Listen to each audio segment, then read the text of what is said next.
Main निष्ठा, अमर textile से। आज मैं आपको एक ऐसी बात बताना चाहती हूँ जो शायद बहुत कम लोग जानते हैं। जब आप कोई गणपति मखार देखते हो तो आपको उसका फाइनल लुक दिखाई देता है, beautiful design, finishing, colours, decoration. लेकिन उस मखर की जर्नी उस दिन शुरू नहीं होती जब वो प्रोडक्शन फ्लोर पर पहुंचता है। उसकी शुरुआत उसे बहुत पहले हो चुकी होती है। सबसे पहले आता है एक आइडिया, कभी किसी कस्टमर के दिमाग में, कभी किसी डिज़ाइनर के दिमाग में, कभी मार्केट में कुछ नया करने की सोच से। और वही आइडिया धीरे धीरे एक डिज़ाइन में बदलना शुरू होता है।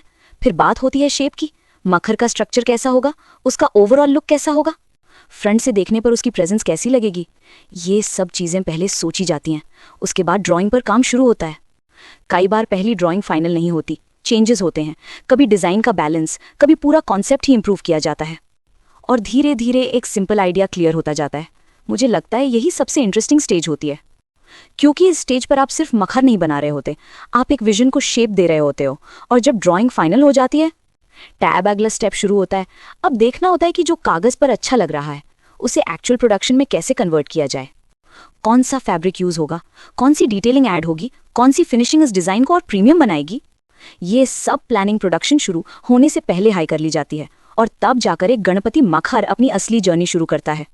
बहुत लोग फाइनल प्रोडक्ट देखते हैं, लेकिन उसके पीछे कितनी प्लानिंग, कितनी क्रिएटिविटी और कितनी मेहनत होती है वो शायद नहीं देख पाते।